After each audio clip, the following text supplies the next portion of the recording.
Assalomu alaykum hurmatli o'zurguvchilar. Dunyo Uyg'ur qurultiyi to'g'ri televiziyasi kundalik xabarlar programmasiga xush keldinglar. Men Hidoyat Musajon. Bugun 9-oyning 24-kuni juma. Hammanglarning bugungi muborak juma kuni xayrlik bo'lsin. Aziz ko'ruvchilar, to'g'ri diqqatinglar bugungi xabarlar programmasining tafsilotida bo'lsin.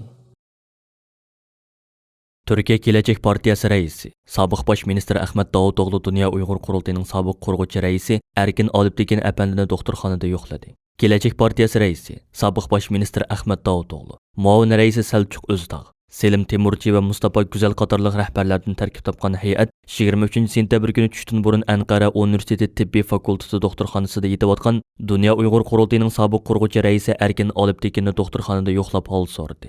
Mazkur hol so'rashda doktorxonaning mudiri Erkin Olibtekinni davolatgan doktorlarmi keldi. Oldi bilan Erkin Olibtekin apandining doktori Volkan Quzluchi apandi Ahmet Davutoğlu apandi boshchiligidagi hay'atga Erkin Olibtekinning kasallik ahvoli to'g'risida ma'lumot berib mundaq dedi. Erkin Olibtekin apandining salomatligi asliga keldi. Germaniyaga berib davolanishni davom qilmoqchi. Yaqinda Balnisdan chiqsa bo'ladi. Orqadan Ahmet Davutoğlu Erkin Olibtekin apandining salomatligining asliga kelganligidan xursand bo'lganligini va salomatlik tilaydiganligini bayon qilgandan keyin Sharq Turkiston davosining Gelecek partiyasining davosi ekanligini bayon qilib mundaq dedi. Siz shundoq yaxshi bo'lib ketibsiz. Sizni ko'rib pek xursand bo'ldim. Biz har doim sizlarni qo'llaymiz. Sharq Turkiston davosi bizning o'z davoyimizdir. Sharq Turkiston bizning ota yurtimiz, madaniyatimizning bo'shigi. Biz Gelecek partiyasi bo'lib sifatimiz bilan, butun kuchimiz bilan Uyg'urlarning hozirgi og'ir vaziyatini kun tartibga ilib kelishga tirishyapmiz. Bundan keyinmi Uyg'ur qarindoshlarimizning erkinligi uchun qo'limizdan kelgan tirishchanlikni ko'rsatamiz. Erkin Olibtekin apandi Gelecek partiyasi raisi Ahmet Davutoğlu va uning muavinlariga rahmat aytgandan keyin Uyg'ur davosi va Turkiyadan kutganlari to'g'risida to'xtalib mundaq dedi. Burun Sharq Turkiston davosi sepida yetishgan odamlarimiz oz edi. Hozir bir qancha til biladigan talantliq yetishgan yoshlar davosi sepimizga qo'shildi. Biz xalqaro Turkiya davlatining oliy manfaatini nazarda tutgan holda Sharq Turkiston xalqining oliy manfaati uchun kurash qilyapmiz. Buni xalqimizga har doim ta'kidlayapmiz. Turkiya davlati burundan tortib Uyg'urlarga ega chiqishga tirishyapti. 1949-yili kommunist Xitoylar Sharq Turkistonni besib olgandan keyin Kashmir orqali Turkiyaga kelgan liderimiz Muhammad Emin Bug'ra va Isa Yusuf Olibtekin boshchiligidagi ko'p sonda Uyg'ur va qozoqlarni qabul qildi. Buning uchun men rahmat aytaman. Lekin bugun Uyg'urlar irqiy qirg'inchilikka uchramoqda. Xitoy hukumati Uyg'urlarni yo'q qilishga tirishmoqda. Bunday bir vaziyatda Turkiyamizning Uyg'urlarga texmo ko'p ko'ngil bo'lishi kerak. Ahmet Davutoğlu balaliq chog'larida Erkin Olibtekinning dadisi Isa Yusuf Olibtekinni ko'p qitim ko'rganligini bayon qilib mundaq dedi.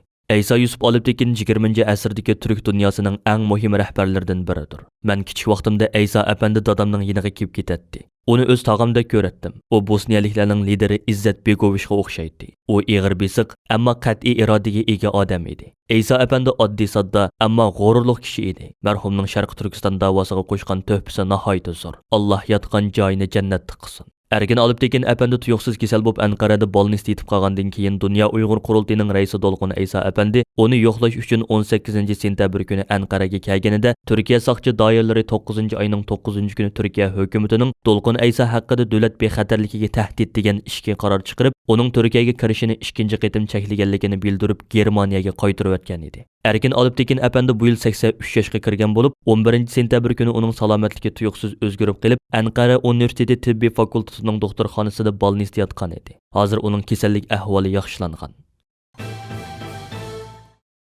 Dünya Uyg'ur Qurultayining program yetakchisi Zumratay Erkin xonim navbatda Janvada chaqirilayotgan Birlashgan Davlatlar Tashkiloti Kishilik huquq oliy kengashi 48-navbatlik umumiy yig'inining insonlarning majburiy qaytarilishi va g'oyib qilinishi degan temadagi bo'limida qilgan so'zida Xitoyning ko'plagan davlatlar bilan jinoyatchilarni o'tkazib berish kelishimi tuzganligi sababidan muhojiratdagi Uyg'urlarning Xitoyga majburiy qaytarilish qo'rqusi bilan qattiq andisha ichida yashayotganligini, chunki ko'plagan Uyg'urlarning jinoyat o'tkazganligi sababidan emas, balki Uyg'ur bo'lganligi uchun tutqun qilinib Xitoyga majburiy qaytarib etilganligini ta'kidlab o'tdi. Janvada Birlashgan Davlatlar Tashkiloti Kishilik huquq oliy kengashining 48-navbatlik umumiy yig'ini chaqirilayotgan 16-sentabr kuni Amerika Tashqi ishlar ministrligining iqtisodiy yordami va Dünya Uyg'ur Qurultayining o'rinlashtirishi bilan Janvadagi Birlashgan Davlatlar Tashkiloti binosi oldidagi maydonda Uyg'urlarning ovozi nomli rasm ko'rgazmasi o'tkazilgan va 3 kun davom qilgan mazkur ko'rgazma g'arb matbuotlarining Birlashgan Davlatlar Tashkiloti yig'iniga qatnashayotgan har qaysi alla diplomatlarining alayda diqqatini qo'zg'agan edi. Dünya Uyg'ur Qurultayi xodimlarining Birlashgan Davlatlar Tashkiloti yig'ini mazgildagi faoliyatlari izchil davom qilib kelmoqda. Birlashgan Davlatlar Tashkiloti Kishilik huquq oliy kengashining 48-ci navbatlik umumiy yig'ini chaqirilayotgan paytda Dunyo Uyg'ur qurultiyi tarafidan o'tkazilgan Uyg'urlarning ovozi nomli rasm ko'rgazmasi irqiy qirg'inchilik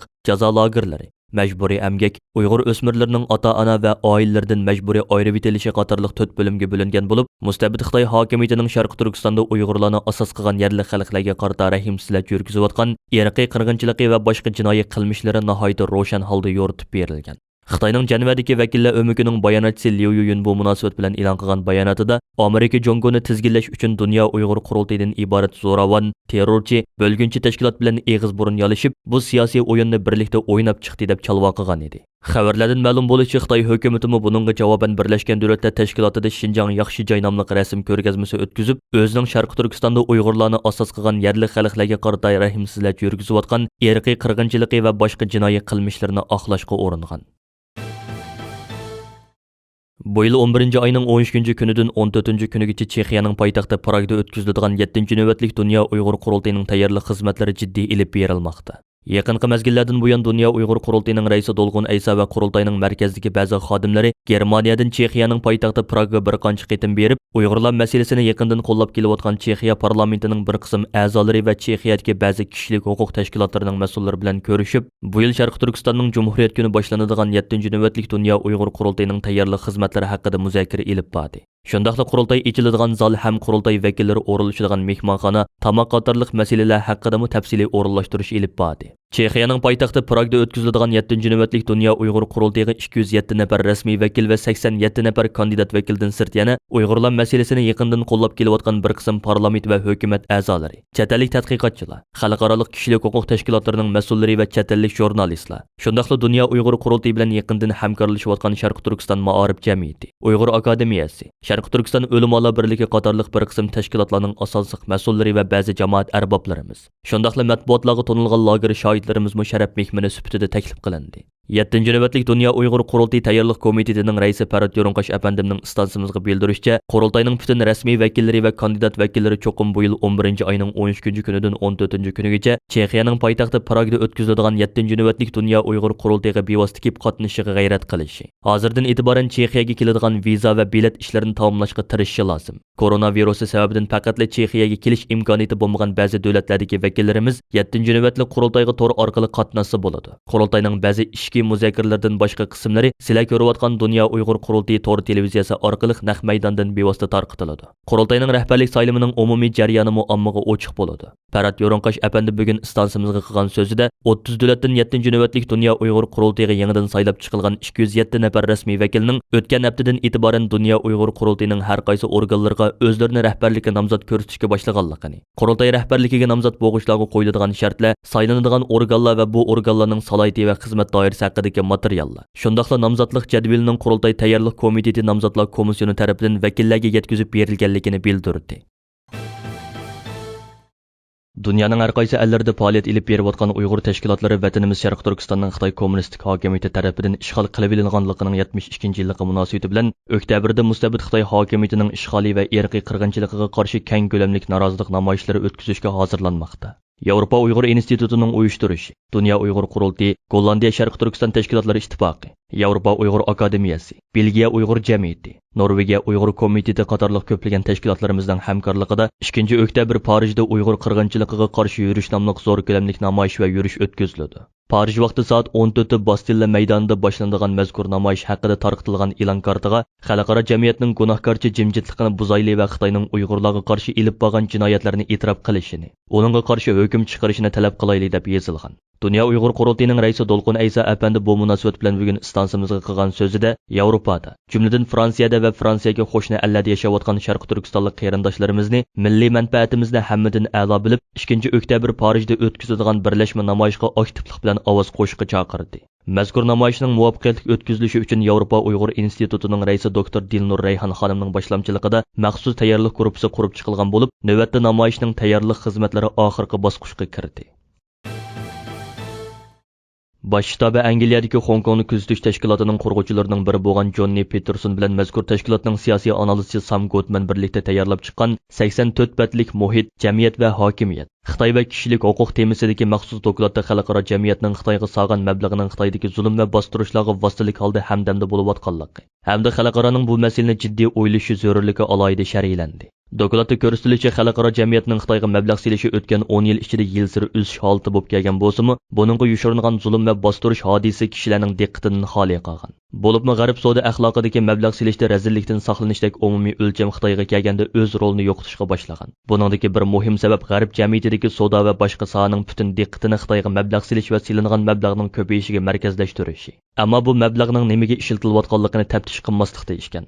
Bo'libmi Angliya hukumatining 2015-yili ma'qullangan zamonaviy qulluqqa qarshi turish qonunidagi zamonaviy qulluq faoliyatlaridan hosil bo'lgan mablag'ni to'g'ritib etish degan modda bo'yicha bo'lganda, navbatda Xitoy pul muomala bozoriga mablag' qilib silingan bir qism mablag' amaliyotda dal mushu xil oqibatga uchrashi kerak ekan. Ammo bu hol hozirgacha yuz bermagan. Avtorlar buni misol qilgan holda mushu xil mablag' selishning orqasiga yoshiringan ko'plagan qabohatlarning bir qismi Sharq Turkiston va Hong Kong ko'chalarida allaqachon ko'rilganligini tilga oladi. Bo'libmi zamonaviy qulluqdan hosil bo'lgan g'oyat zo'r mablag'ning Hong Kongni markaz qilgan iqtisod sistemasi orqali Xitoy bozorida oylanishi bu holni texmi zo'raytib etgan.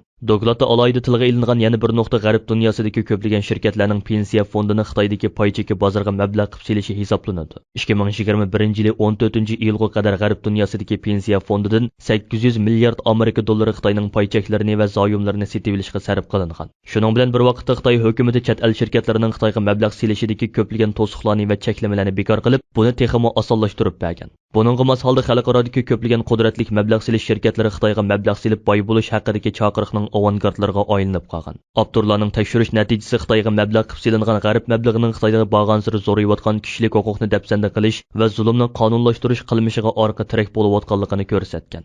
Bo'libmi mablag' qilib selingan sommaning yuqoriligi yana bir yoqdan ijtimoiy muhitning xaroblashishini tezlatgan. Buning bilan kishilik huquqni qo'g'dash eng aqalliy darajada amalga oshmas bo'lib qolgan. Angliya, Kanada va bir qism Yevropa shirkatlarining pay mablag'iga ega bo'lgan Xitoy shirkatlari bevosita holda markaziy hukumatning bostirish qilmishlariga yontayoq bo'lgan. Bo'libmi bu xil mablag'ni topshirib olgan Xitoy fan texnika shirkatlari Sharq Turkistondagi lager sistemasi va to'rlashgan nazoratni mukammallashtirishga bevosita ishtirok qilgan. Yana bir yoqdan butkul Xitoyning iqtisodiy g'ol sistemasi Xitoy hukumatining kontrolligida bo'lg'achqa, yonchuqi to'mpaygan markaziy hukumatning kishilik huquqni dafsanda qilishdagi xo'riki hassilab oshgan. Bu xil hongning paydo bo'lishi navbatda Hong Kong va Sharq Turkistonda eng ro'shan holda aks etmoqda ishgan. Dokladda Amerika hukumati jazo e'lon qilgan Dahua, Ekuswin qatorli Xitoy shirkatlarining, shundaqla Alibaba, Tengshun, Xitoy birlashma telegrafi qatorliqlarning zo'r bir qism mablag'ining g'arb davlatlaridagi pensiya fondini manba qiladiganligi. Bu mablag'ning ashu shirkatlarning pay chekini setib olish badaliga Sharq Turkiston va Hong Kongdagi bostirishga vositalik holda xizmat qilib kelayotganligi ko'plagan moddiy isbotlar bilan ko'rsatiladi. Ma'lum bo'lishicha, mazkur dokladning e'lon qilinishi Uyg'ur diyoridagi siyosiy bostirish masalasiga doir to'limi ajallik, ammo uzundan buyon sal qorilib kelinayotgan bir masalani sistemli holda bayon qilib bergan bo'lib, ko'plagan hukumatlarning bu masaladagi tonishini hamda munosabatli mablag' selish siyosatlarini o'zgartirishida muhim rol o'ynaydi deb qaralmoqda ekan. Hurmatli televizor ko'ruvchilar, yuqorida Dunyo Uyg'ur qurultiyi to'g'ri televiziyasi kundalik xabarlar programmasini diqqatingizga sundiq. Keyin qaytimliq programmamiz ko'rishaylik. Ko'rishcha omon bo'lgaysizlar. Xayr xo'sh.